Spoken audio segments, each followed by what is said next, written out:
in the gold lane. With the Rafaela, you already have a very solid hero to just help you out, and there you go.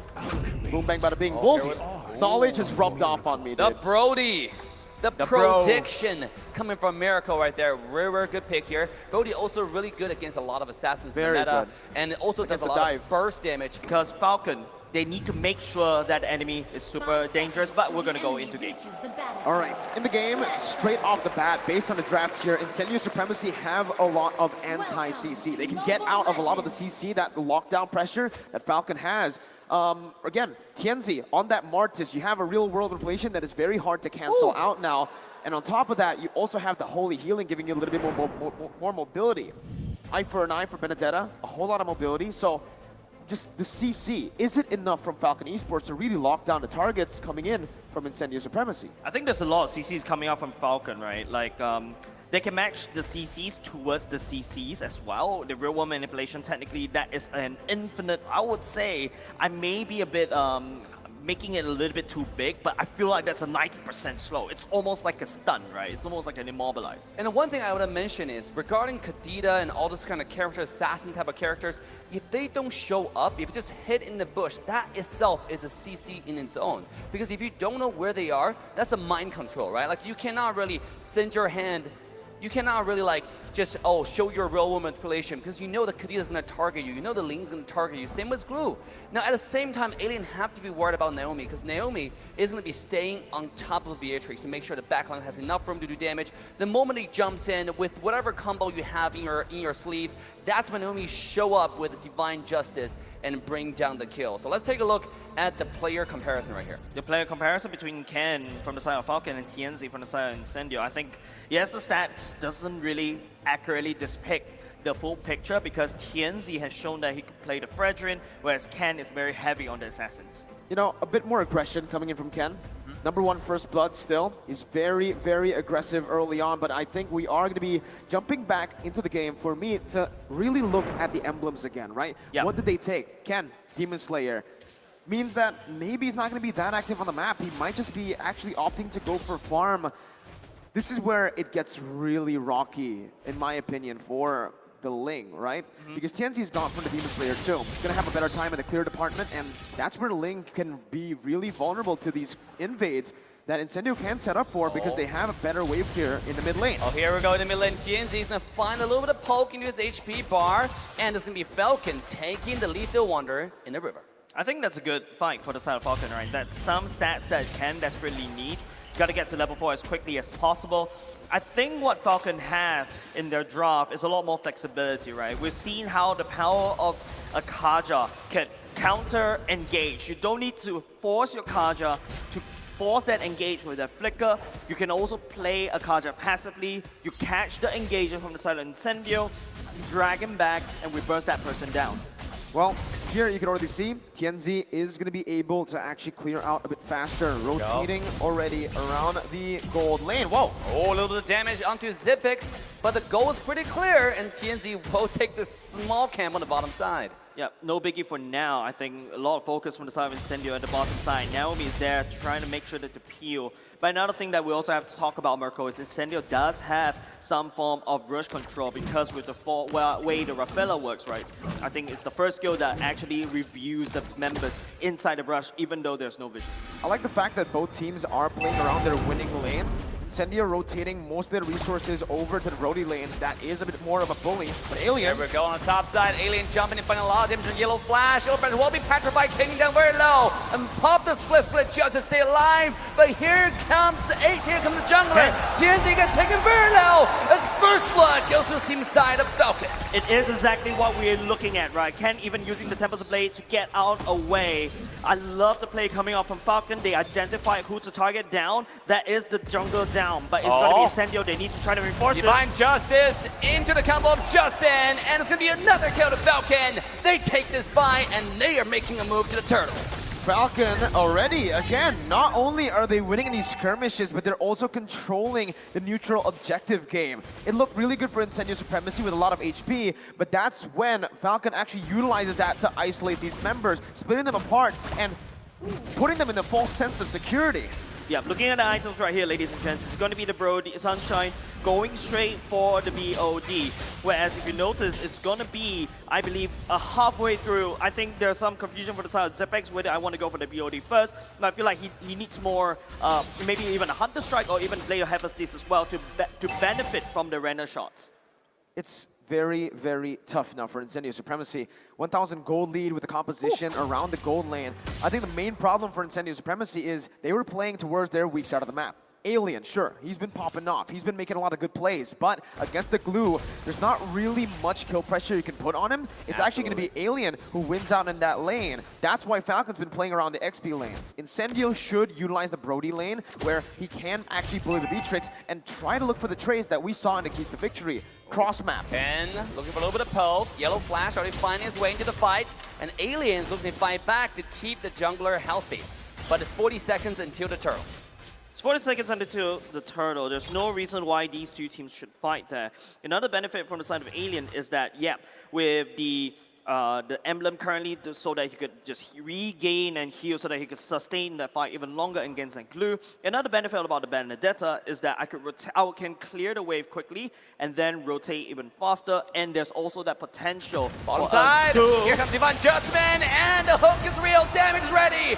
It is Sunshine taking low, the rough wave finding the damage, and funding the kill! And Justin will take the marksman down, and finding a double kill to the side of Falcon. I feel like Incendio may have made this mistake, giving Justin that comfort pick of a Kadita, especially when going for Egg Eve and Ube Strat Mirko. It comes down to timing now, right? Early on, Incendio played for the wrong side of the map. They were punished, and Falcon got that gold lead to start rolling. And they were able to actually utilize that to win in the gold lane too. And even here, Ken goes in. Oh, Ken goes in, finding a lot of damage to Alien, but he's very, very mobile. Can he get away from the fast hand Ken? Ken is taking a lot of damage, but it's not gonna be enough to barely take him low, as Ken will take down Alien on the top side, and now making a move into the top tier 1 tower. It's very hard now. Naomi's gonna be caught though. Naomi is getting caught, and the decimation comes in, as now Incendio looking to fight back. This is a single kill, make it double. TNZ is shredding the HP of the entire Falcon, and now Glue finding his entrance to the team fight, but not able to find much. Won't have to retreat for now, taking a lot of damage. Now, do mind you, this guy's very, very tanky though. He's getting beaten up, but it seems like he's okay. It's gonna be okay enough. Not so fast as Incendio. One more comeback, and Incendio is fighting back. It's not really fast. I love the fact that Incendio, it's like, you know what? I know I'm behind in gold. I lost 2 turtles, but I'm gonna make this coin tosses. I want to try to fight, and then hopefully, if Falcon makes a mistake, I will punish them. I love the fact that they are not afraid to go for these skirmishes, even though they've been losing in these team fights and in the pickoff game. You can see that the 2,000 gold lead by Falcon now is only down to 1,000 gold lead. And in terms of this matchup and the item builds, for the Ling, Ken actually has gotten a few of those good items in here, man. You can already see it with the Windtalker, and on the way to the Berserker's Fury, he's going to be able to hit that power spike a bit faster than TNZ.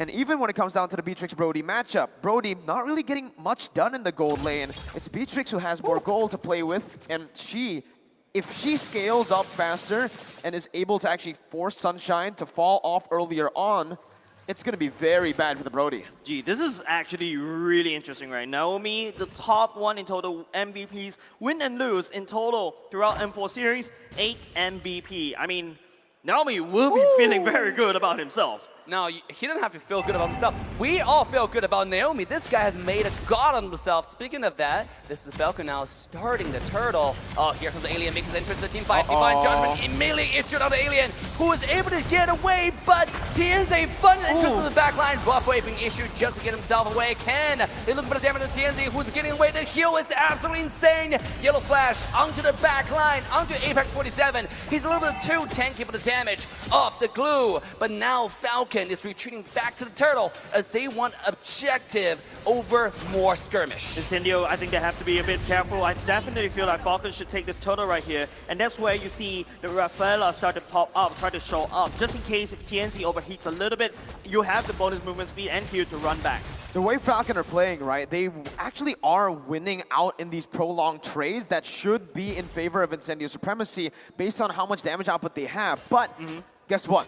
That's Brody. That's a burst marksman. You're mainly looking for burst, not DPS. So Xyp9x can actually be the one to win out in this sustainable battle, dealing out more damage in a long time instead of Sunshine, who just wants to go for that crazy burst. And with the items here, you can already see that's going to be very, very tough for the Brody to compete in the damage department against the Beatrix, who's already building towards the Hunter Strike. Ling as well. Remember, he went for Windtalker, Berserker's Fury, so there's more DPS than burst. And you gotta be worried about Incendio, because this game skills later into the game. Fcon, they have a hyper carry lane, they have a hyper carry Beatrix. This is only getting scarier as the hyper carry really gets her item, really get a power spike. One Divine Judgment might just decide the entire game.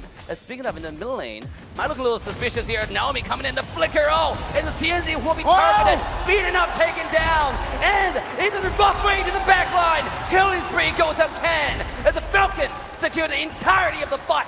They take it. They secure the entirety of the fight. Alien left a little bit awkward at the bottom side. It's a 5v4 in the mid lane. The best part is you see how Naomi timed the ultimate, making sure that TNZ uses the CC immunity first and then strikes back.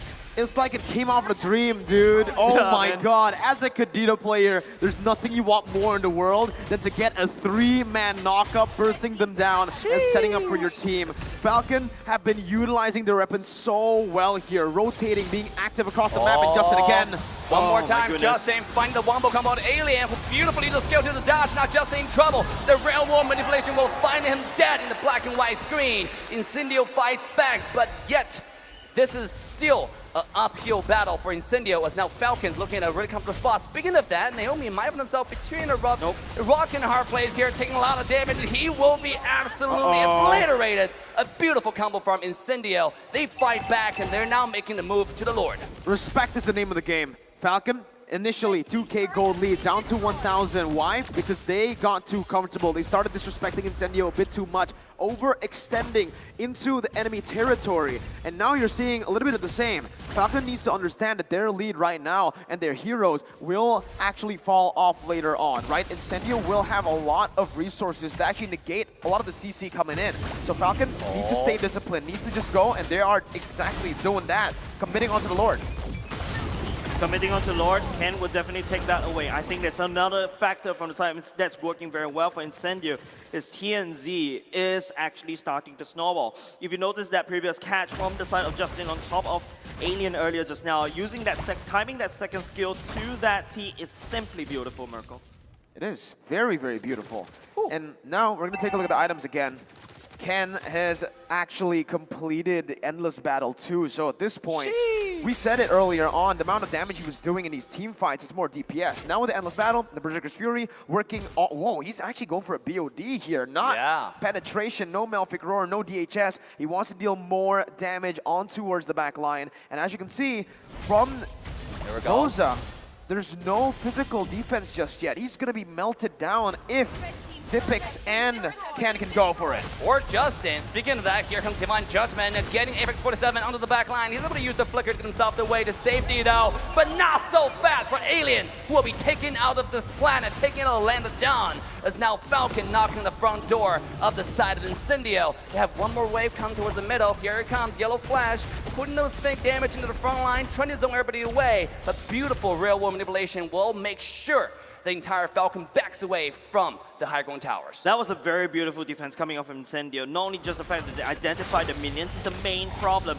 even though they're down on one member. Props to Incendio for doing such a wonderful defense. They've snowballed so much, Fcon Esports. Incendio Supremacy, again, yes, it was a good defense, but look at the composition again. The only person who can really take it to the later stage of the game is that Yves. Uh-oh, Justin. Okay. Might be spotted here, and sure enough, Rosa with a skill one beautifully spotted Justin into the bush. And this is a hyper awareness. We're talking about Spider-Man level 6 sense right here. Spotting someone into the bush, and that saved Rosa from potential death. Item check again. Beatrix, Xyp9x already completing that Malefic Roar, heading on to either Wind of Nature or a DHS at this point. But honestly, from the amount of damage Incendio have been putting up in these team fights, I would much rather see a DHS for the Beatrix. Just deal more damage out. The best offense for me is, well, the best defense for me is offense. So I think he might just be going for that. But on the other side, the Glue, man, he is so tanky. there's no way, there's actually no way for any of the Incendio members to burst him down at this point, right? He has so much physical defense with the Anticuras and the Brute Force breastplate, a lot of movement speed, and he also has Radiant Armor, so the Eve's not really going to be able to shred him down. Yeah. Yeah, and not only just that, right? Take a look at the Lord advantage, right? It's a lot of turrets being taken down. If you notice, it's like 1/4 HP of each turret split all the way out. We're going to a sort of a lull. You mentioned, Merkel, Falcon needs to show some respect over to Incendio. Even though they've got this 8.5k gold lead, they're doing it right now. The Lord will be spawned. That's probably one of the highest Lord advantage that you can get in the entire M4, right? Close to 4,000 gold gained by a singular Lord, and that was an entry-level Lord. And here it comes, the enhanced Lord after 12 minutes. And it seemed like Falcon is getting it completely uncontested. This is Incendio holding on to dear life, just protecting the base and hoping to drag until everybody hits their power spike. But can they do that, though, in this game? It's just the fundamentals, right? The reason Falcon was able to take that Lord for free is the wave control that they're actually putting down. Slow pushing the mid lane and even that bottom lane, forcing Incendio to actually step out of the base a little bit, and they're not going to do that. It's not safe at all. If he does step out of that base, there's so many pick potential coming in from Falcon, and they're already zoning right now. Yellow flash, already flashing on the enemy base, zoning everybody away from the high ground tower. As the first high ground tower will fall, Ken will style onto the top high ground tower as this tower will be shredded to pieces. Almost taken down, but still standing still, holding up dear life. And that is bottom lane Lord charging onto the base as there were no towers standing after this one last swing. The entire side of base for Incendio is shattered around. Ling comes in, finding the damage. Devon Justin will find kill number 1. Ling's going in. This guy's unstoppable. Falcon, they're looking to find the entire base. A beautiful dive, a beautiful rough way will find a kill of Sunshine to the back line. And now, there's nothing Alien can do as Land of Dawn has been claimed by Falcon. Ladies and gentlemen, as BJ hit the base, Falcon will take game 1. GG well played over the side of Falcon. They know the Blacklist strategy, they know the Ube strategy, they know the Turkish Delight strategy, they committed that to the memory, and they managed to break that code. 14,000 gold lead at the end of it all, and this is just the Burmese playstyle we were talking about, prioritizing kills and then seeing what's on the board. They've been getting kills, they've been able to force a lot of these fights, and guess what?